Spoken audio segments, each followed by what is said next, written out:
In this episode, we dive deep into the disappearance of Madeleine McCann, a case that has left investigators, journalists, what really happened to Madeleine. They say Madeleine McCann was taken, but the truth is far darker. What if she never left that apartment alive? A vacation meant for relaxation turned into a global mystery with secrets buried beneath, inconsistent stories, suspicious evidence, and eerie coincidences. Tune in as we uncover the unsettling details, the missing fridge, the mysterious black bag, and the chilling truth that authorities might have ignored. Madeleine McCann was just a little kid, a 3-year-old with blonde hair, blue-green eyes, and a unique mark in her right iris that the media later latched onto in April 2007. Her parents, Gerald and Kate McCann, both doctors, took a vacation to Praia da Luz, Portugal. They were not alone. 7 friends, their children, and their own twins. Sean and Emily tagged along. The adults dined together almost every night at the resort's tapas restaurant, which earned them the nickname Tapas 7. While laughter and wine flowed freely at the table, something unimaginable was already unfolding just 70 meters away. The McCanns stayed in apartment 5A, a ground floor unit owned by a retired teacher from Liverpool. It was nothing fancy, just 2 bedrooms, a small kitchen, and a living space. Most nights, they left their 3 children asleep while they had dinner, just a short walk away. They had a routine check on the children every 30 minutes. The resort was not huge, and the path to the restaurant was well lit, so it did not seem like a big risk. The night of May 3rd started like any other. The children were put to bed around 7 in the evening. Madeleine, wearing pink and white EOR pajamas, was tucked into the single bed by the bedroom door while her twin siblings were in travel cots nearby. The McCanns left for dinner around 8:30 by 9. They were seated and enjoying their night. Gerald did the first check at 5 minutes past 9, found the children sleeping, and went back to the table. Then things got strange around 9:15. A family friend, Jane Tanner, walked past the McCann's apartment and saw a man carrying a small child in pajamas.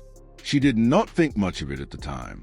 At 9:30, another friend, Matthew, did a check on the McCann's children while checking on his own and claimed everything was fine.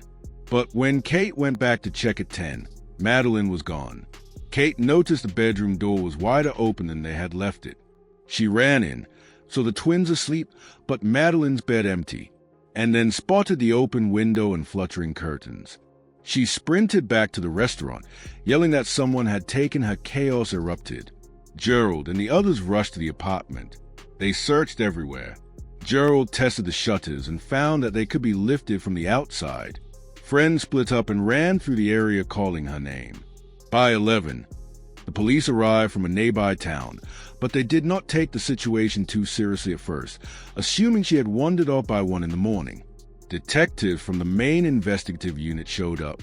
They did not secure the apartment until hours later, which meant anyone could have walked in and out, potentially ruining evidence. Investigators initially struggled with the case. Some reports claimed the apartment had been broken into, while others said there were no signs of forced entry.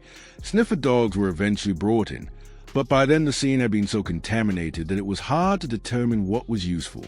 The apartment was rented out to other tourists before being sealed off again months later.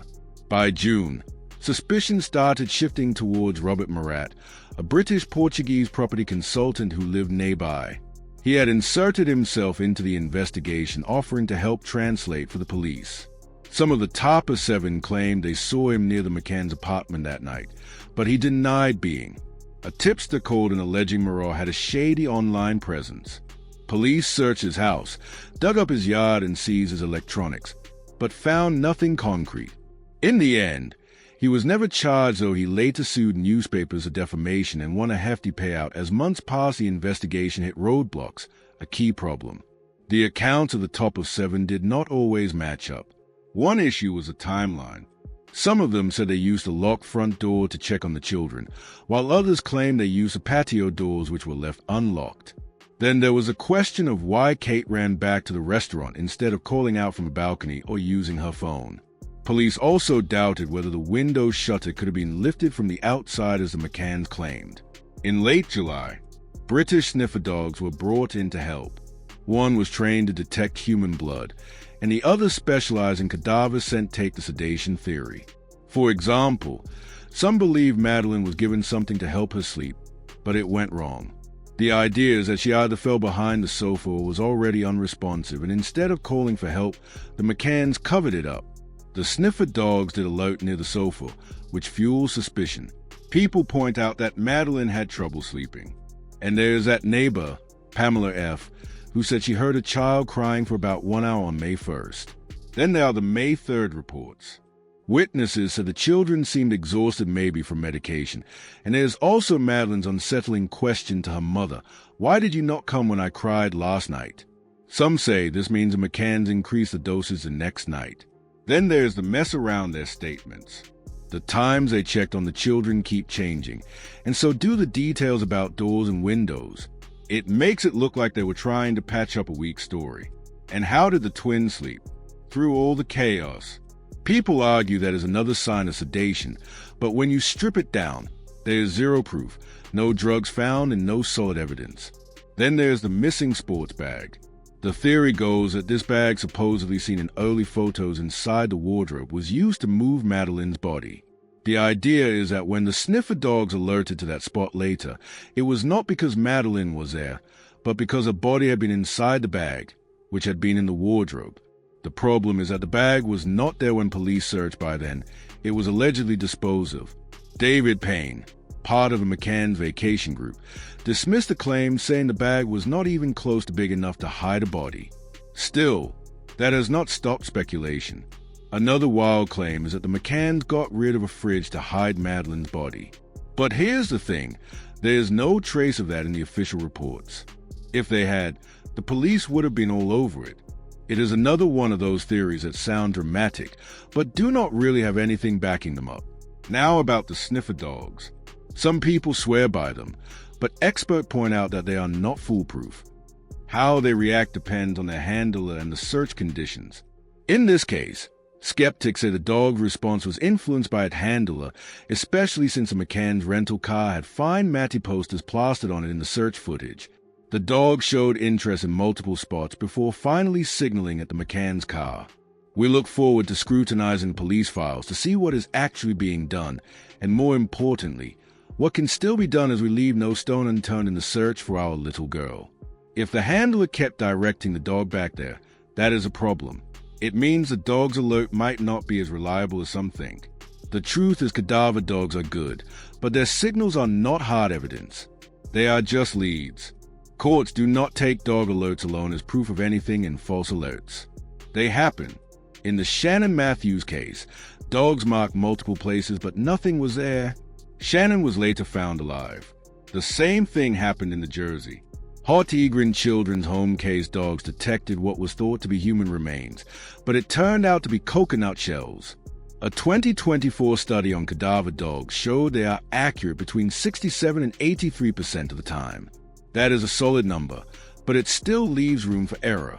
That means it is possible the dogs in the McCann case picked up something that was not actually there, especially since later forensic tests found no DNA or blood to confirm their findings. Some DNA traces were found in the rental car, but that can be explained by secondary transfer. Madeleine's things were in there after all, and considering the McCanns were being watched non-stop, if they really did move a body, it seems impossible. They would have pulled it off without getting caught. Then there is Jerry McCann's behavior. A lot of people say he comes off as arrogant, even smug. Others think he mocked the police. But here's another angle. Maybe he was just frustrated. Imagine losing your child and having people assume you did it. Anyone in that situation would be furious if the police focus on them instead of looking for actual suspects. And speaking of actual suspects, there's Bruna. This man was right there in Praia da Luz when Madeleine vanished. He has a history of violent crimes, and he has been linked to child abuse cases before. His record is disturbing, and his presence at night should not be ignored. Unlike the McCanns, he actually has a criminal background that fits. Some think he planned to abduct Madeleine and sell her into a trafficking ring, but because she had a distinctive mark under her eye and the media storm exploded almost immediately, she became too risky to keep. That is why some suspect he got rid of her near the Array Dam, a place he called his little paradise. So what do you think? Was Bruna the true suspect? Or have the McCanns been hiding something all along? Let us know in the comments. Like, subscribe, and join the discussion.